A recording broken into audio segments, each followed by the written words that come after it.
আসলে রমজান মাস আসলে এরকম সকালে কোনো কাজই থাকে না, একবার দুপুরে একটু কাজে চাপ পড়ে যায়। এটা কার কার সাথে হয় কমেন্টে জানাবেন। আমার তো সকালবেলা কোনো কাজই থাকে না, ছেলেকে মাদ্রাসা দিই, টুকিটাকি কাজ। এই তো দুপুরের জন্য রান্নাবান্না আয়োজন করছি, সব কিছু কেটে নিয়েছি। তো আজকে আমার সবচেয়ে প্রিয় মাছটা আজকে রান্না করব। তো প্রিয় মাছটা এই রোজা ধরে রান্না করি না, তো ভাবলাম আজকে প্রিয় মাছটা রান্না করি। পাঙ্গাস মাছ বেগুন দিয়ে, আলু দিয়ে, সিম দিয়ে সব কিছু কেটে কুটে নিয়েছি। দেখেন ভেন্ডি ভাজি করব। তো ভেন্ডি ভাজি করার জন্য সুন্দর করে ভেন্ডিগুলো কেটে নিছি। কেটে নেওয়ার পর পেঁয়াজ মরিচ কেটে নিয়েছি, আর এদিকে সব কিছু নিয়েছি। আর দেখেন মাছ ধরার পরও চুল পাই, এই একটা আমার একটা বদাভ্যাস, কাটাকাটির পরও চুল পাই। তো যাই হোক, এদিকে সব কাটাকাটি করে নিছি। কাটাকাটি করে নেওয়ার পর সুন্দর করে দেখেন এখন আমি রান্না করতে যাব। পেঁয়াজ মরিচ আর ধনিয়া পাতা সব মশলা এই সব সবজিগুলো কেটে নিয়েছি। তো এতে আমি রান্না করতে যাবো। তো রান্না যাবো, এবার মাছগুলো ভেজে নিব। মাছগুলো ভেজে সুন্দর করে উল্টাই পাল্টাই নিব, কারণ মাছ না ভাজলে কম ভালো লাগে না। পাঙ্গাস মাছটা কম ভাজিয়ে রান্না করা লাগে, নাহলে এরকম ভালো লাগে না একটু। তো যাই হোক, এই দেখেন মাছগুলো আমি ভাজতেছিলাম, সুন্দর করে উল্টাই নিতেছিলাম মাছগুলা। তো উল্টে নেওয়ার পর সুন্দর করে দেখেন লাড়াচাড়া দিয়ে সারি দেন। প্রত্যেকটা সংসার যেমন একটা গাত্তারা মানুষ থাকে, মাছ ভাজতেগুলো আমি দেখছি একটা গাত্তারা থাকে, মাছ থাকে।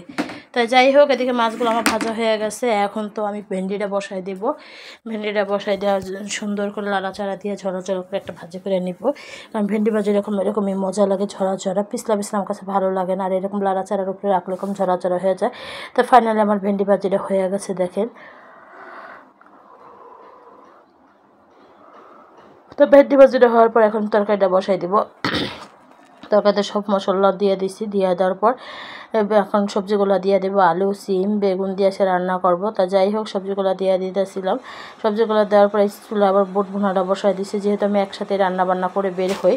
তো এদিকে আলু চপ বেগুনি চপও ভাজা নিতেছিলাম, আর ওই চুলা আবার তরকারিটা দিয়ে দিছি। যে ভাবলাম সিলিন্ডারে আমি ভাজা পোড়া করি, কারণ তো সুন্দর করে ভাজা পোড়া করতেছিলাম আর করতেছিলাম। তো দেখেন তরকারিটা ভালো করে কষাইয়া পানি দিয়ে দিলাম। পানি দেওয়ার পর এখন একটু মাছ দিয়ে দিব। মাছ দিয়ে সুন্দর করে লাড়াচাড়া দিব, তাহলে আমার তরকারিটা কম হয়ে যাবে। যে মাছগুলো সুন্দর করে সাজিয়ে গুছিয়ে দিলাম।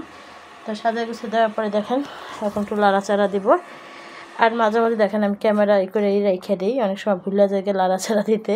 তো এটা যাই হোক, এদিকে মাছটা আমি